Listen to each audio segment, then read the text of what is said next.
92.7 big FM पर आप सुन रहे हैं यादों का idiot box with Nilesh Mishra season 3। दोस्तों, हमारी कहानियां आप रेडियो के अलावा जब चाहें मोबाइल फोन पर ये नंबर डायल करके सुन सकते हैं 505-6677 यानी 505-6677।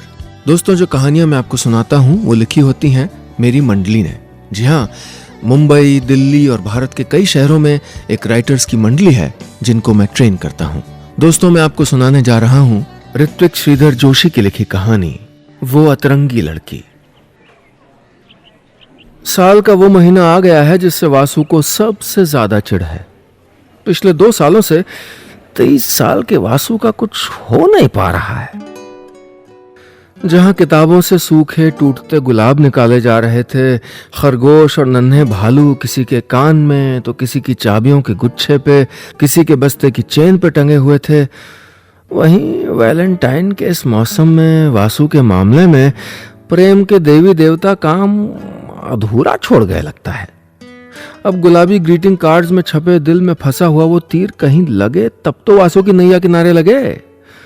मगर हाय बेचारा वासु, हर साल फरवरी के इस हफ्ते बेकार थैले की तरह हवा में डोलता हुआ पूरे शहर में घूम घूम के जोड़ों को देखते हुए गहरी सांसें भरता रहता था। और क्या करता? अरे ये मौसम भी बेरहम उसे तक गला डालता है जो बाकी के 11 महीनों से उपवास कर रहा है। अरे दिल की समझ आई नहीं कि किसी के साथ की जरूरत महसूस होने लगती है ना। वासु तो कब से इस अनचाहे उपवास पे था। भले ही कहने भर को तो सही, लेकिन किसी एक लड़की का नाम तो साथ में जुड़े। उसमें चुहलबाजी के लक्षण भी नहीं थे। वो तो सच्चे साथ की, सच्चे प्रेम की तलाश में था। हो सकता है इन्हीं वजहों से उसको अकेलापन झेलना पड़ रहा था। उसकी ड्रीम गर्ल नाक में एक लौंग लगाए, छोटे झुमके और सलवार कुर्ती पे चुन्नी लिए होती थी।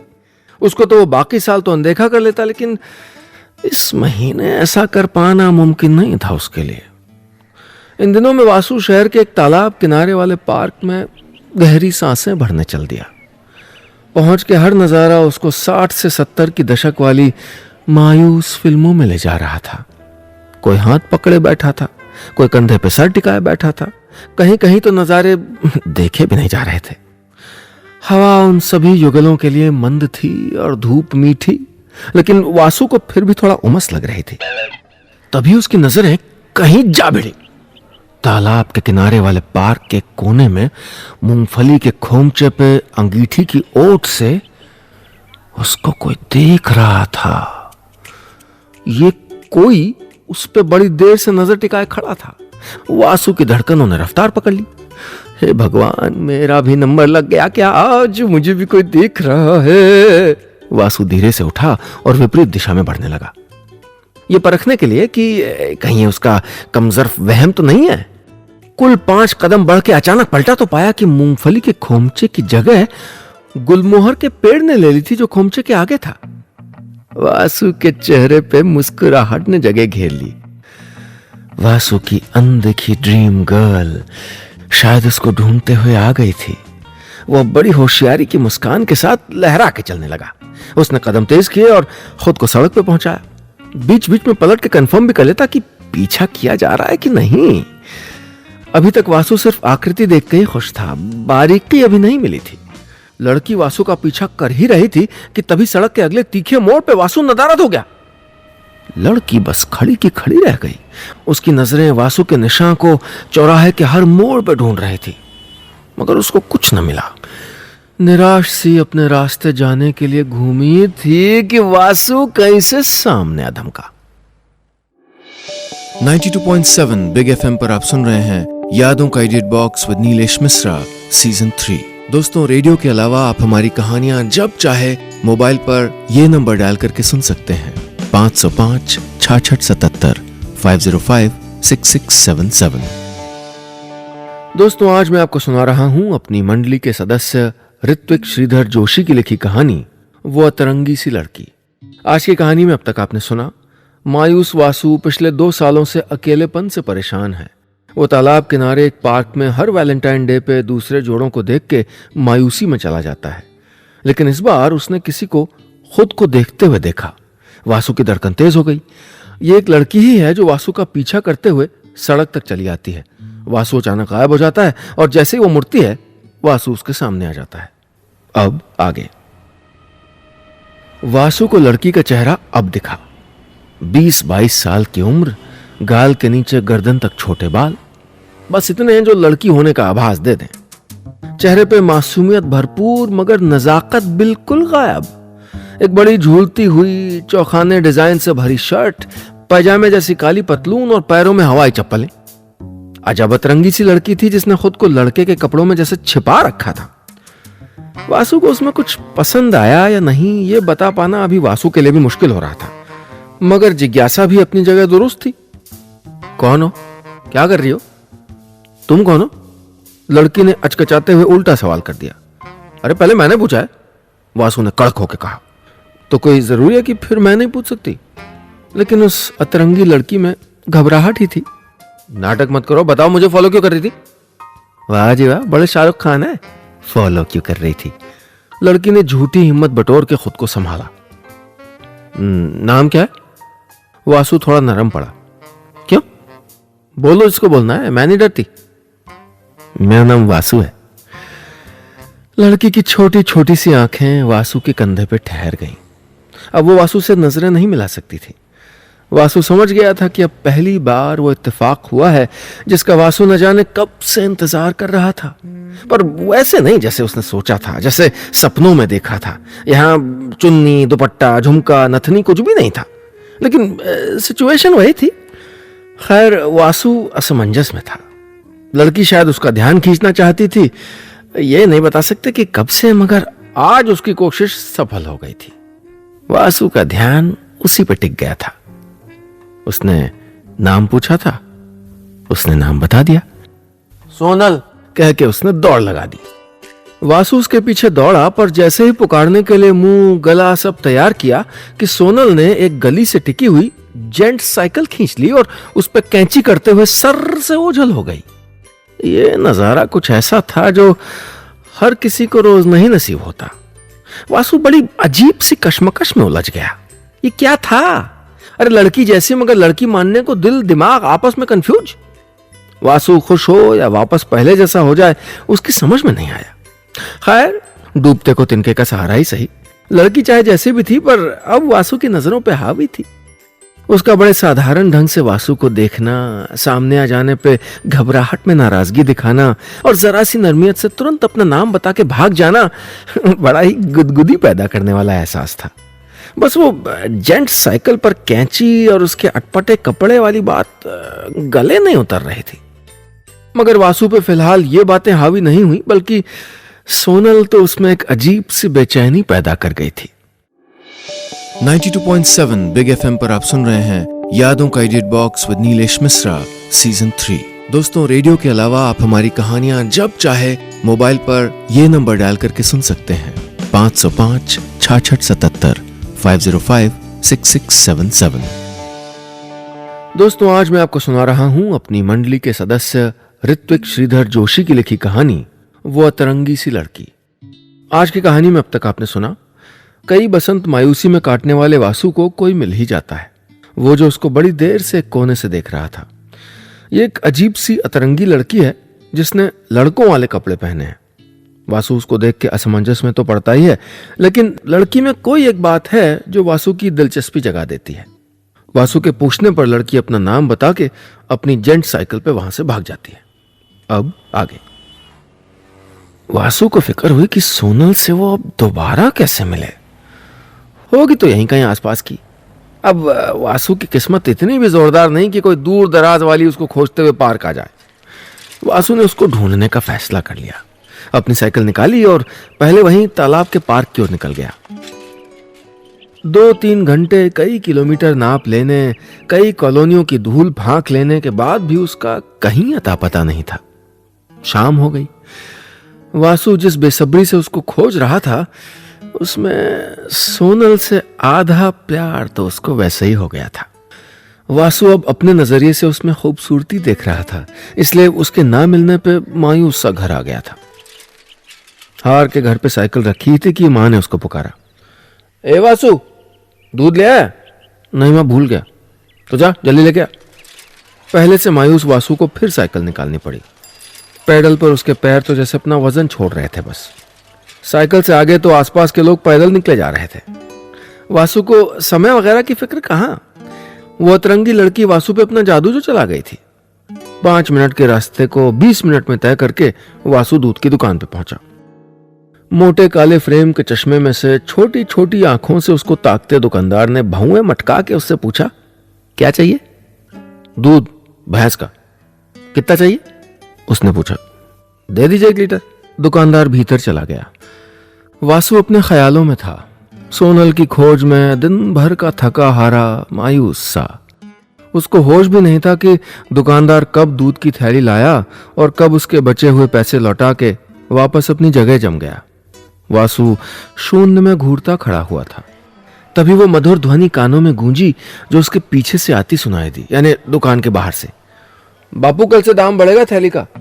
अपने सामने वासु को देख के साइकिल से उतरती सोनल के सारे शब्द वापस उसके हलक में चले गए। वासु अपनी आंखें चौड़ी करके यकीन कर रहा था कि ये सच है कि नहीं। पूरे दिन की मेहनत का फल मिला भी तो अनजाने में। इस अतरंगी लड़की को शायद पहली बार उसको देख के कोई लड़का खुश होता हुआ दिखा था, इसलिए वासु को देख के सोनल की नकली मर्दाना अदा बदल गई और वो झट से अंदर भाग गई। फिर मुस्कुराता चेहरा लिए घर की ओर रफ्तार से जाता वासु अभी भी असमंजस में था कि उसको सोनल के मामले में आगे बढ़ना चाहिए कि नहीं। बहुत से सवाल मन में आते थे। लोग क्या कहेंगे, कहीं वो किसी मुसीबत में तो नहीं पड़ जाएगा। मगर सोनल के अंदर की खूबसूरती को देखने वाली नजर शायद सिर्फ उसी के पास थी, इसलिए उसको अनदेखा करना उसके बस में नहीं था। वासु का मन 2 टुकड़ों में बट गया था। एक जो प्यार की खोज में था, दूसरा दुनियादारी का फिक्रमंद। दुनियादारी वाला मन अक्सर कमजोर साबित हो जाता था। 92.7 बिग एफएम पर आप सुन रहे हैं यादों का edit box with Nilesh Mishra season 3। दोस्तों, रेडियो के अलावा आप हमारी कहानियां जब चाहे मोबाइल पर ये नंबर डायल करके सुन सकते हैं 505 6677 505 6677। दोस्तों, आज मैं आपको सुना रहा हूं अपनी मंडली के सदस्य ऋत्विक श्रीधर जोशी की लिखी कहानी वो अतरंगी सी लड़की। आज की कहानी में अब तक आपने सुना, कई साल से अकेलेपन को झेलते वासु को अचानक सोनल मिल जाती है, जिसको देख के वो अजीब सी स्थिति में है क्योंकि सोनल खुद को लड़कों जैसा बना के रखती है। उसके पापा की डेयरी है जिसको ढूंढते हुए वासु को सोनल दोबारा दिख जाती है। वहां वासु को देख के सोनल किसी साधारण लड़की की तरह ही शर्मा जाती है।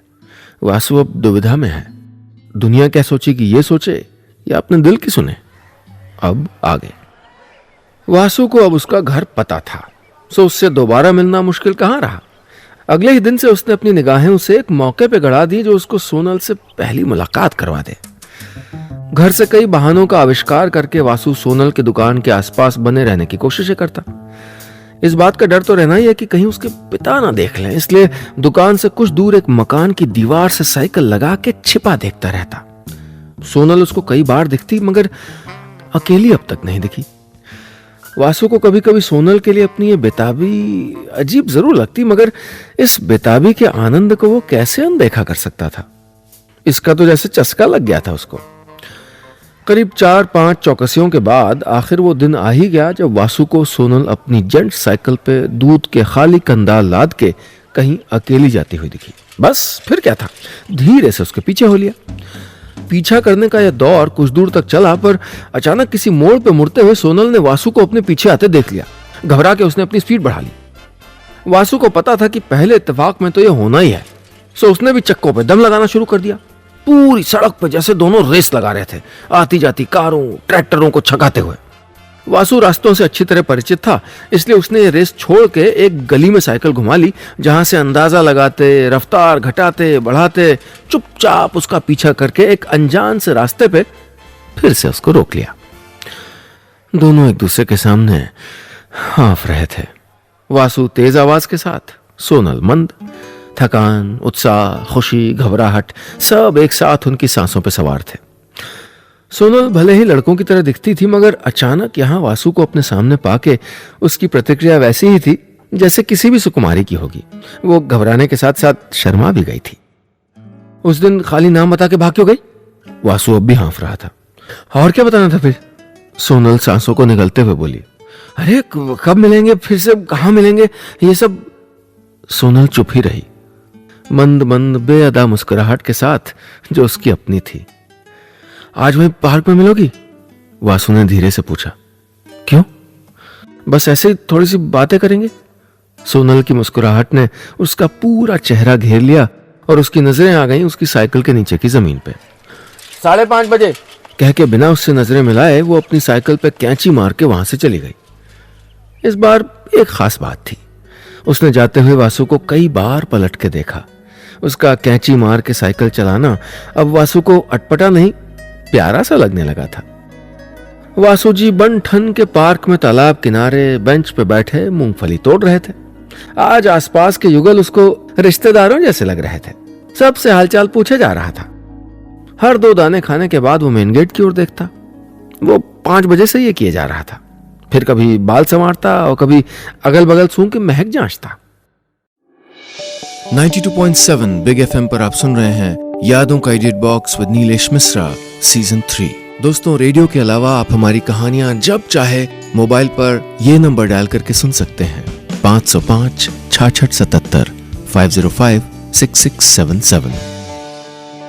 दोस्तों, आज मैं आपको सुना रहा हूं अपनी मंडली के सदस्य ऋत्विक श्रीधर जोशी की लिखी कहानी वो अतरंगी सी लड़की। आज की कहानी में अब तक आपने सुना किसी के साथ को तरसते वासु को वैलेंटाइन डे के मौसम में एक अतरंगी सी लड़की सोनल मिल जाती है। उसको देख के वो असमंजस में भी है और उत्साहित भी, क्योंकि वो खुद को लड़कों की तरह बना के रखती है। लेकिन वासु उसके भीतर की खूबसूरती को देख सकता है, इसलिए उसको मिलने के लिए मना लेता है। अगले दिन वासु पार्क में सोनल का इंतजार कर रहा है। अब आगे। आखिरकार उसकी कलाई की घड़ी ने 5:30 बजाए और सोनल इसको दिख गई। मगर ये क्या, वो तो अपने रोज के पहनावे में अपनी उसी जेंट साइकिल पे चली आई थी। अरे दुनियादारी के फिक्रमंद को जैसे जागने का बहाना मिल गया था। वासु ने इस खास मौके पे सोनल को अपनी ड्रीम गर्ल वाली फोटो में फिट कर लिया था, मगर ऐसा कुछ हुआ नहीं। यहां उसको थोड़ी हैरत भी हुई और शर्म भी आई। वो इतना सच धज के आया पर ये ऐसे ही आ गई। सोनल में उत्साह भरा हुआ था। उसने गेट से ही वासु को देख लिया, फिर साइकिल टिका के कभी हल्के भागती हुई सी, कभी तेज चलती हुई सी वासु के बगल में आके बैठ गई। अपना एक हाथ वासु के कंधों के पीछे बेंच की पीठ के सिरे पे टिका लिया। उसके ऐसा करते ही जिन जिन से वासु ने हालचाल पूछे थे, उनकी नजरों में वासु ने खुद का मजाक बनते देख लिया था। ये क्या लगा गया है? कैसी अजीब सी महक है। सोनल ने हवा सूंघकर नाक टेढ़ी करके कहा। वासु ने भी हवा सूंघी। फिर समझ में आया कि सोनल उसके परफ्यूम की बात कर रही है। अरे वो गलती से पापा का लगा लिया था। लगाने की जरूरत क्या थी? सोनल में अब दूर दूर तक कोई झिझक नहीं थी, बल्कि आज वो कुछ ज्यादा ही उत्साहित लग रही थी।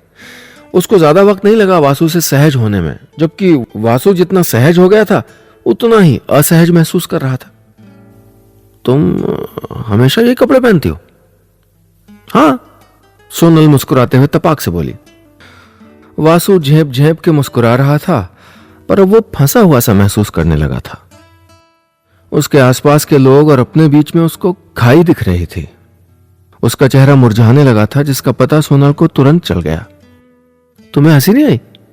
नहीं आई तो वो मैं उधर देख रहा था, इसलिए तुम्हें दिखी नहीं होगी। सोनल वासु के चेहरों के भावों को साफ देख सकती थी। तुम्हें शर्म तो नहीं आ रही मेरे साथ? अरे नहीं बिल्कुल नहीं, हम दोस्त हैं, इसमें शर्माना क्या है? दोस्त? तुम किसी दोस्त को उस पार्क में बुलाते हो? नहीं मतलब मुझे लगा कि शायद तुम भी मेरी तरह को कोई बात नहीं। वासु के मन में क्या चल रहा है ये समझ पाना किसी भी लड़की के लिए मुश्किल नहीं होता, क्योंकि वासु तो बाकी सबसे अपनी शक्ल बचाता हुआ दिख रहा था। सिर्फ एक पल के लिए सोनल ने उसके नजरिए से माहौल को देखा तो उसको दिख गया कि वासु अब सोनल को किस तरह देख रहा है। सोनल ने तुरंत अपनी चप्पलें पहन ली, फिर बिना रुके मेन गेट की ओर चली गई। जाते जाते उसने पलट के वासु को देखा। वासु अपनी जगह पे वैसा का वैसा बैठा हुआ था। ये देख के सोनल की आंखें छलक आईं। बस इस एक पल वो लड़की की तरह रोती हुई वहां से निकल गई। वासु ने यह देख लिया, सोनल की बिना काजल की आंखों में नमी, जिसने वासु को उसके एक पहलू की पहचान कराई जिसको मतलबीपन कहते हैं। सोनल की भीतरी खूबसूरती को देख लेने के बाद उसको अनदेखा करने का यह अफसोस वासु से सहन नहीं हो पा रहा था। अब वो खुद को लानतें देता नजर आने लगा। जो भी हो, उस अतरंगी पर प्यारी सी लड़की का वासु ने बेवजह दिल जो दुखा दिया था। 92.7 बिग एफएम पर आप सुन रहे हैं यादों का edit box with Nilesh Mishra season 3। दोस्तों, रेडियो के अलावा आप हमारी कहानियां जब चाहे मोबाइल पर ये नंबर डायल करके सुन सकते हैं 505 6677 505 6677। दोस्तों, आज मैं आपको सुना रहा हूं अपनी मंडली के सदस्य ऋत्विक श्रीधर जोशी की लिखी कहानी वो अतरंगी सी लड़की। आज की कहानी में अब तक आपने सुना किसी के साथ को तरसता वासु सोनल को अपनी जिंदगी में पा जाता है, लेकिन सोनल खुद को किसी आम लड़की की तरह नहीं बल्कि लड़कों जैसा बना के रखती है। वासु उसकी इस बात को अनदेखा कर उससे अकेले मिलने के लिए बड़ी मेहनत करके राजी करता है, पर सोनल फिर भी अपने उसी अंदाज में लड़कों की तरह मर्दों वाली साइकिल लेके उससे मिलने चली आती है। वासु को यह शर्मनाक सा लगता है और वासु के चेहरे पे यह भाव देखकर सोनल के दिल को ठेस लगती है। वो चली जाती है। वासु अब पछता रहा है। अब आगे। रात 11 बजे सोनल के पिताजी दुकान बढ़ाते थे। वासु उसके 2 घंटे पहले से वहीं जमा हुआ दीवार की ओर से देख रहा था। आखिर दुकान बढ़ाने का समय हो गया। सोनल के पिताजी ताला लिए बाहर निकले।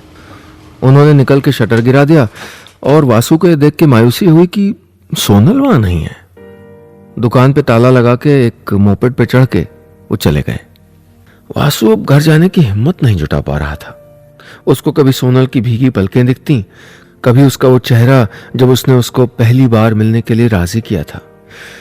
अचानक उसको दुकान के पीछे कुछ हलचल दिखी। कोई एक बड़ी थैली लिए बाहर आया और उसने दुकान के बगल में एक बड़े डब्बे में उसको रख के पिछले दरवाजे पे ताला लगा दिया।